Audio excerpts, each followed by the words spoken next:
So let's look at a quick run through the 10 major signs before the Day of Judgment. So we mentioned last week the 3 fitan, trials that will have a huge effect and will affect people until the last one separates people into believers and hypocrites. Then the Mahdi obviously will come out during that time period. And after people pledge to the Mahdi, and the Prophet ﷺ says, if you hear of him, pledge even if you have to crawl over snow. If you have to crawl over the snow, make sure you get to him. All right? And when that happens, the Prophet ﷺ said he will rule for 7 years. So another hadith mentions 7 to 9 years. He will rule and he will fill the earth with justice and he will distribute wealth.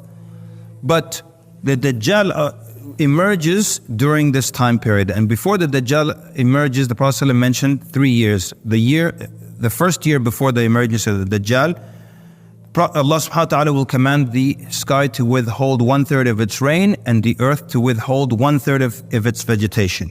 In the second year, Allah will command the heavens or the sky to withhold half its rain and the earth half its vegetation. And then in the third year, the Prophet ﷺ says Allah will command the sky or the clouds to withhold all of its rain. The Prophet ﷺ says, and it will not rain a single drop on earth, and the vegetation will not grow, not a single plant will grow all over the earth, and all vegetation will die and all hoofed animals will die except for what Allah subhanahu wa ta'ala wills. Then the Mahdi emerges when there is this famine and starvation and sorry, not the Mahdi, the Dajjal. Initially he tells people he claims to be a prophet, and then he tells people that I am your Lord, the one who created you. And then the Prophet ﷺ describes him a lot, and as we said last week, he even said Ibn Qatan is the one who looks like him. He's got the same figure and everything.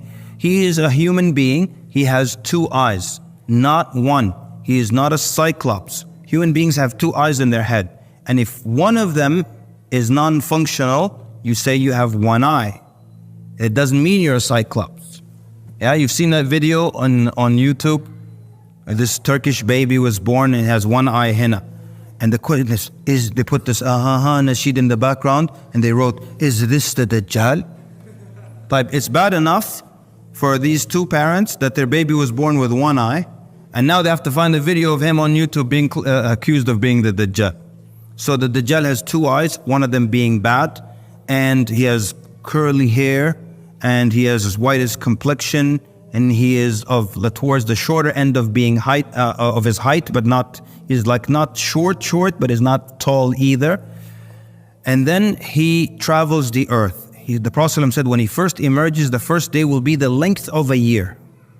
How many hours are in a year? That's how many hours and the length of that day. Some scholars said, because it's a very difficult day, it will seem like a long day, like a year. Others said, no, it will be exactly as long as a year as long. Because the companions, their first question was, how will we pray? And he said, you will estimate it. You pray Fajr, and then after 6 or 7 hours there's Dhuhr. You'll wait 6 or 7 hours, then you'll pray Dhuhr, then you'll pray Asr, just like that. Then the second day will be as long as a month. And then the third day will be as long as a week. And then the fourth day will be as long as the rest of your days. And the scholars say it gets shorter because the falsehood by its nature is that it gets weaker. So he's getting weaker and weaker. He will travel the earth in 40 days, and there will not be a village or city except that he will enter that city, except Mecca and Medina. He cannot enter the 2. He cannot enter the city of Mecca and Medina. He can enter the other cities, but he cannot enter Al-Masjid Al-Aqsa. So he can enter the city, but not Al-Masjid Al-Aqsa. Then the Prophet ﷺ says he will come to Medina and he will stand at the top of one of the mountains, and he will point to his followers and he will say, do you see that white palace? That is the Masjid of Ahmad sallallahu alaihi wasallam. It's amazing that when the Prophet ﷺ spoke this, his masjid was brown and earth tone colors. And how would he know that his masjid is going to become white? Look at satellite images of the Masjid al-Nabawi now, and it's white. And from space, it's white. And the Prophet ﷺ said, he will say, do you see that white palace? That is the Masjid of Ahmad. And because he can't enter Medina, then there will be 3 tremors, and every hypocrite, male or female, will leave Medina and they will join the army of the Dajjal. The Prophet ﷺ said, if you hear of him, run away. Don't do anything else. Run away. You can't kill him because you already know only Isa alayhi salam can kill him. All right? You can't convince him to change his mind because you took a class on persuasion, مثلا. It's like as useless as trying to convince your qareen, your non-Muslim jinn that's with you the whole time. It's as useless as trying to convince him to become Muslim. And you sit in the room by yourself. Ya akhi ittaqillah. We pray together. And it's useless. So what happens? The Prophet said, if you hear of him, run.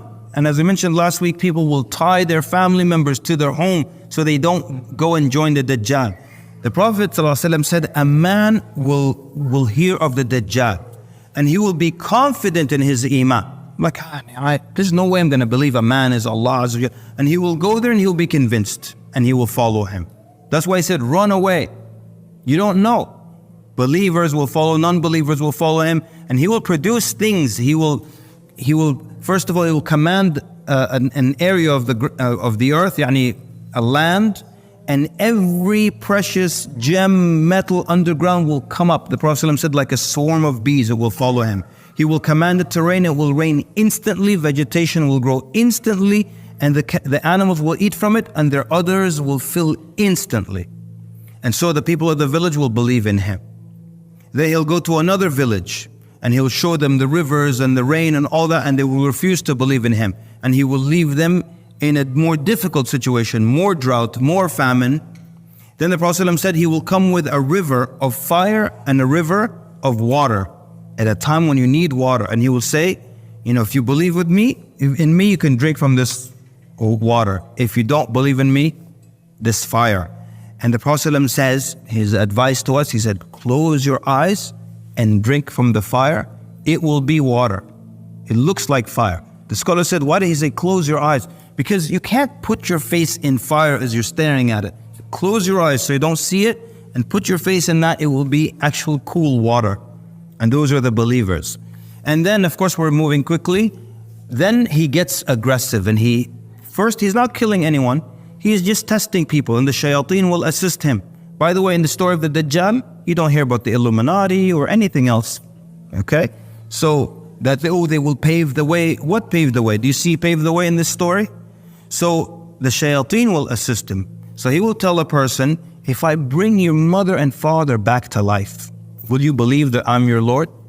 And the man says, if he could do that, I'll believe. And then two shayateen, the hadith says, will take the form of his parents. So you will see your mother who died 25 years ago, exactly her, in the flesh and same sound, and she'll say, my son, listen, I've died, I know where I'm from, I've been there. He is your Lord, believe in him, and the person will believe in him. And then then there's the incident of one of the greatest martyrs in the sight of Allah. The Prophet ﷺ describes a young man brimming with youth, and he will come, and the people of the Dajjal will capture him. They say, do you believe that the Dajjal is our Lord? He will say, no. So they will take him to the Dajjal, and the Dajjal will say, do you believe that I'm your Lord? He will say, no. So then he will cut him in half. And he will cut him in two separate halves and walk between the two halves. Then he will call him back to life. So he will come back together and come back to life. And then the hadith describes that he will be smiling. And he will say, now I am even more sure that you are the Dajjal. And the scholars say, how does he know? How is he even more sure? Because he knew the hadith. That's why it's important to understand this. He's like, oh my God, I heard about this at Friday Night Lights. And I didn't know I was I am that guy. That's why he smiles like, oh, I read about myself. So then the Dajjal now tries to kill him, tries to cut his neck, but it will become of brass. Now, there's something interesting here. And so he can't cut his neck. The Dajjal can't cut his neck. This is very embarrassing for him because his believers think he is Allah. Astaghfirullah. He is God who created this guy, now he can't kill him?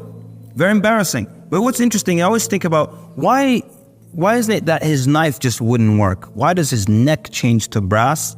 Because that's visible. Everyone can see that his neck changed to an actual metal, and now nothing works. So now this is embarrassing for the Dajjal, so he takes him and throws him into a fire.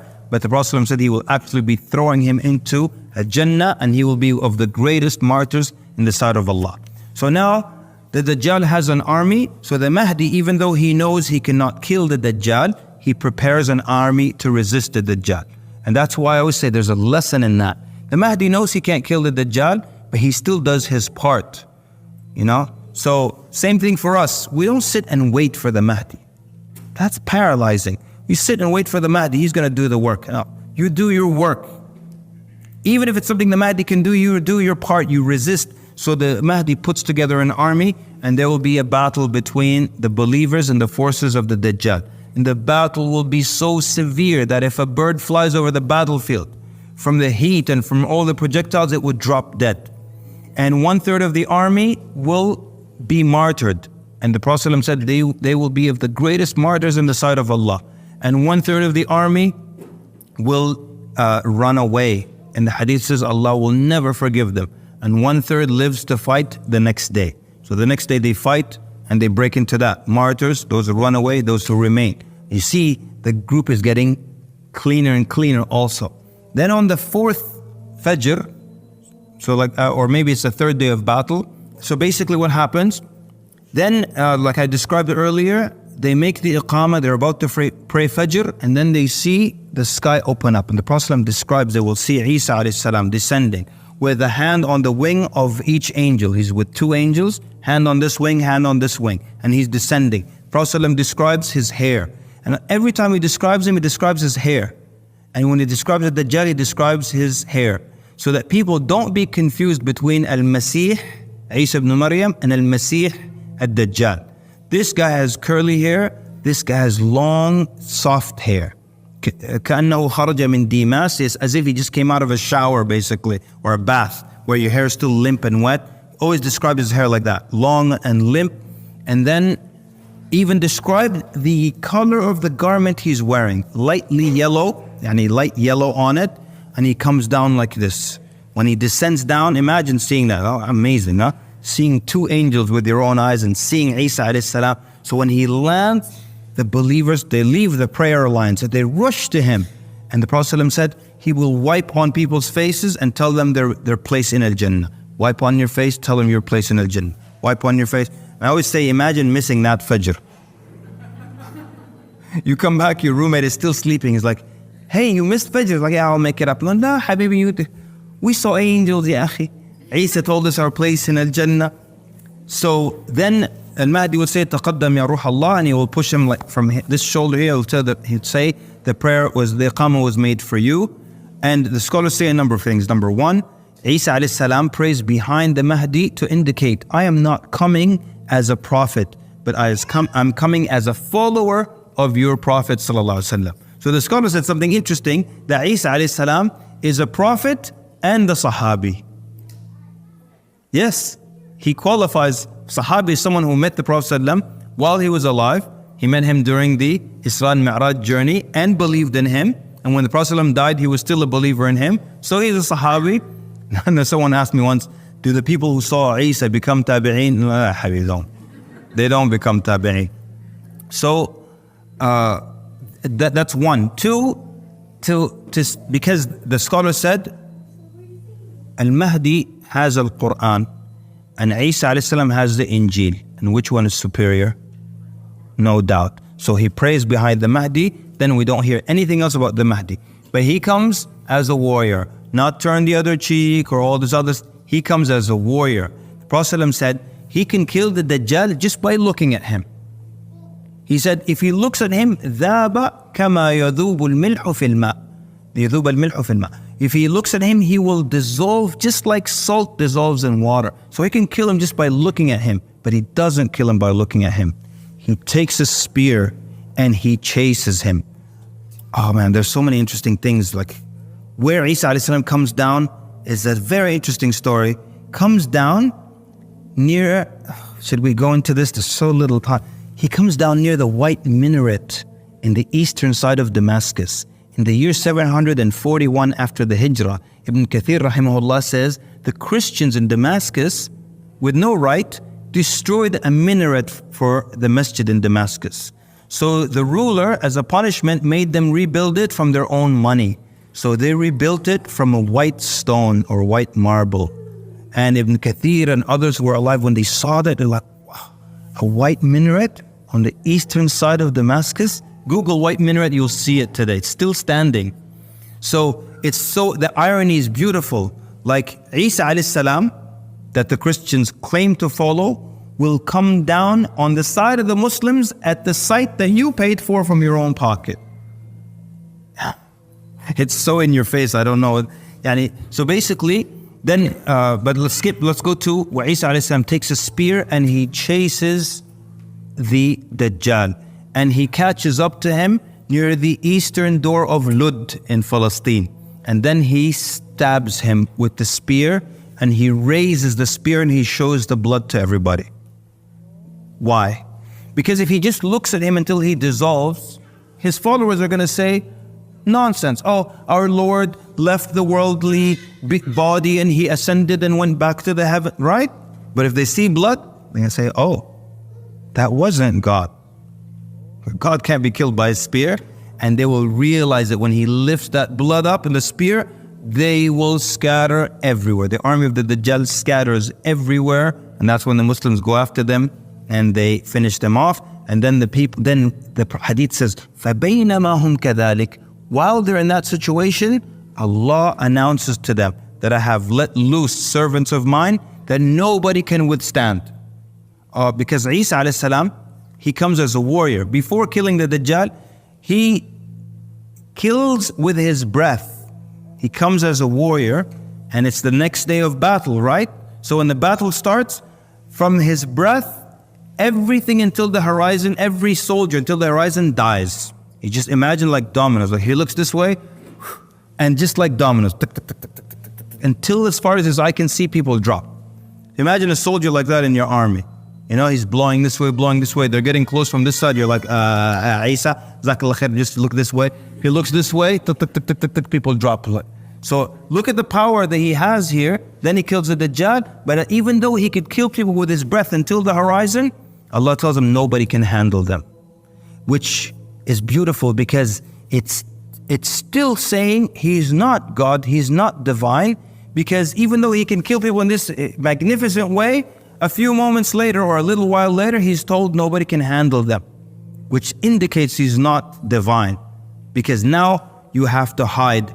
فَأَسْرِ بِعِبَادِي إِلَى الطُّورِ. So he takes the few believers who are with him and they go hide into the Mount of At-Tur. The scholar said, how will the Mount of At-Tur fit everybody?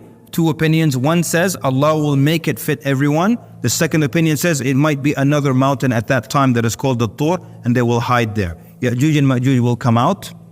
They will come out and they will break through the physical barrier, not a figurative barrier. You all read Surah Al-Kahf every Friday. Is that barrier actual or physical? Figurative. Is it physical or figurative? If you tell me it's figurative, but why is Allah describing the materials and the process of building something figurative? Ituni zubar al-hadid. Zubar yani clumps kida of iron. So we got iron. And then ufrig alayhi qitara, which is copper, which people used to mix the two because copper oxidizes, and it saves the iron from rusting. And what does copper mean figuratively? What is qalam fukhu, blow? What is that? What is blowing figuratively? What is iron, chunks of iron figuratively?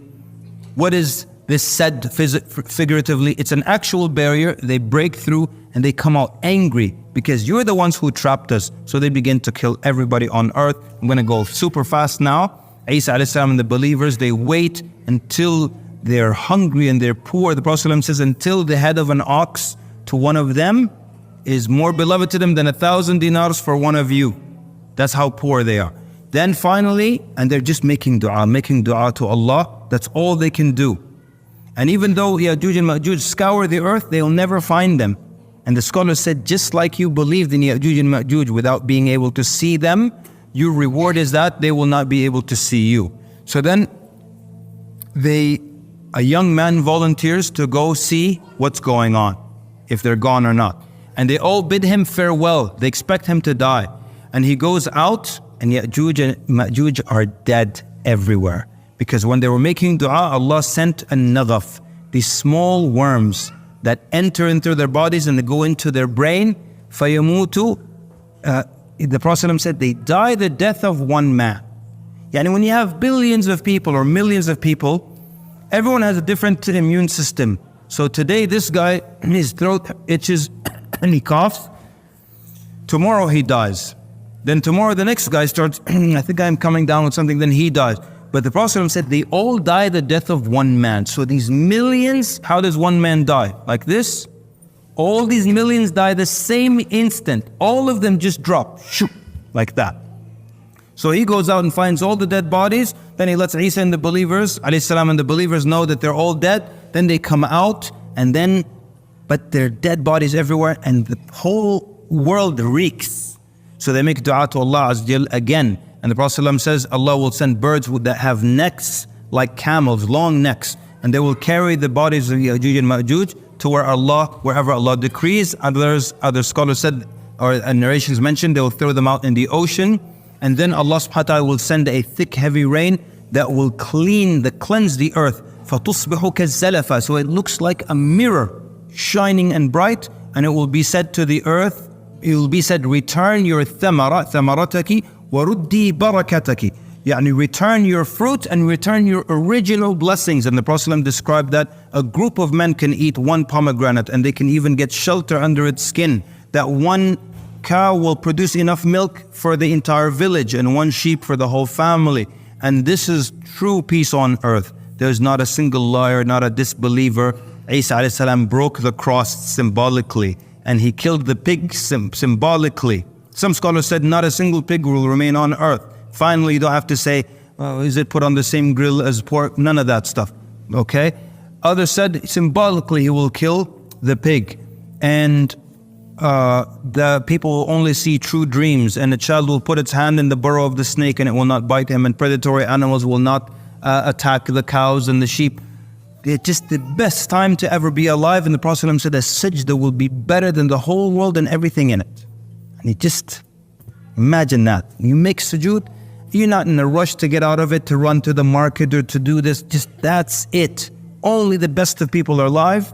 And then Isa alayhi salam remains for a number of years and he makes hajj and he visits the Prophet ﷺ and he gives him salam and the Prophet ﷺ responds to salam. Then he is, some scholars said he will probably get married. We don't know. And it's not acceptable to make dua to be his wife. Scholars actually mention that because people say, can I ask Allah to be the wife of Isa when he returns? They said it's not from the adab of dua to ask, Ya Allah, I want an orange house in Al-Jannah. But if you get a purple one, you're like, I don't want it. It's not good adab. So he will be buried. The scholars had this, let's call it a theory or an idea for a long time. There's no clear evidence for it. But they believe that he will be buried possibly with the Prophet ﷺ and Abu Bakr and Umar radiallahu anhu, because there's a space for one body there. And they said, most likely people will think, let's bury him with the Prophet ﷺ. Allah Azza wa Jal knows best. And then, so when he dies, the Muslims will pray over him and bury him. Then we've got generations. And we start to see evil come again and wickedness come again. And the shaitan's influence rise up again. And killing and lying and cheating. See, people forget the timeline.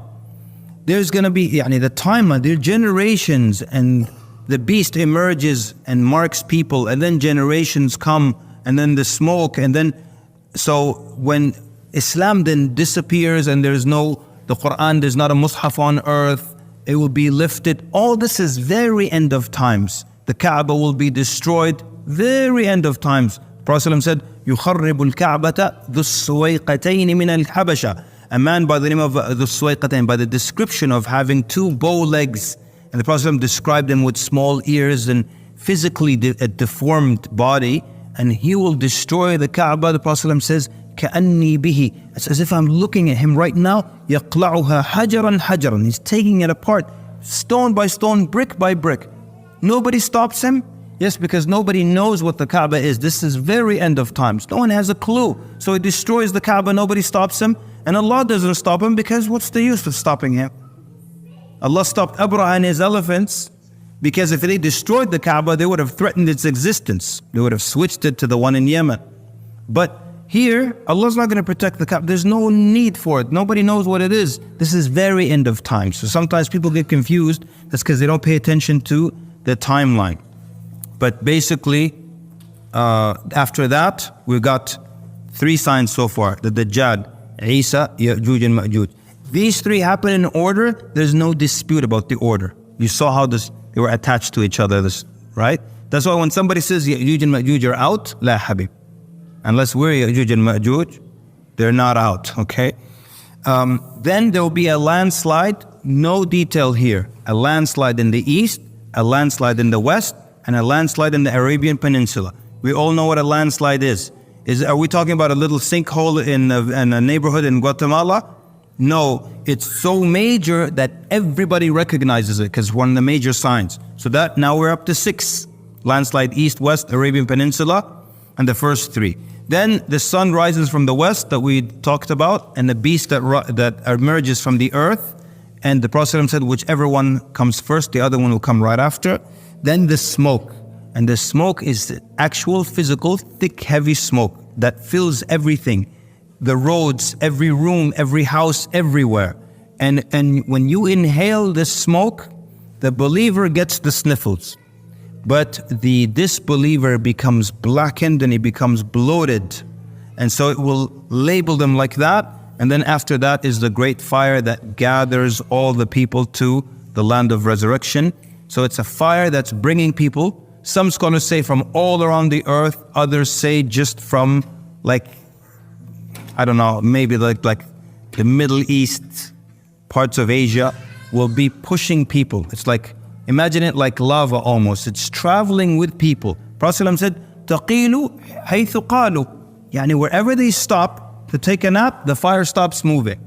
When they spend the night, the fire stops moving.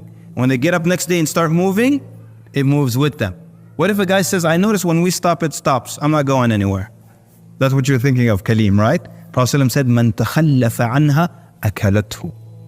Whoever stays behind, it eats him up, consumes him. So you got to keep moving. And then until we get to the horn being blown into, and the Prophet ﷺ, of course, many hadith describing what happens when the angel blows into the horn. First one, everyone on earth dies. And then the angels, their soul is taken, and then the angel of death, and then Allah subhanahu wa ta'ala is the only one anywhere in the universe. And He says, لِمَنِ الْمُلْكُ الْيَوْمِ. To whom is the dominion today? To whom is the dominion today? And then He answers Himself by Himself subhanahu wa ta'ala, because there's nobody else. لِلَّهِ رَبِّ الْعَالَمِينَ. Then He brings the angel of death back to life, then the angels back to life. ثُمَّ نُفِخَ فِيهِ أُخْرَى فَإِذَا هُمْ قِيَامٌ يَنْظُرُونَ. Then the horn is blown into the second time, and people are standing. It's called Yawm al-Qiyamah, because people are standing and they're looking around, completely back to life, conscious, this is me, my same body, and they're standing there waiting for the judgment to begin. That part is another story, another description. But for the most part, these are the major signs before the Day of Judgment. The minor signs are many. Some of them have happened, some are happening, some are going to happen. But are we at the end of times? One more time, we said if we look at where we are in the age of the earth, we're towards the end of the age of the earth. The description of our world today, is it the description of the world where all these things happen? No, not at this moment. Could it change within a few years? Absolutely. Anything major, even what's happening in Palestine now, can be part of the beginning of that world where the Mahdi comes out, or where leading to the Khilafah that will happen, and then the civil war, then the Mahdi, all these things. But the point is, these are all in the unseen.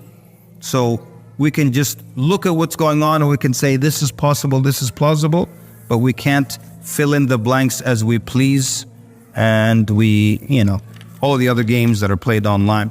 We'll stop here, inshallah. I apologize for going so long, but thank you for listening attentively and being patient.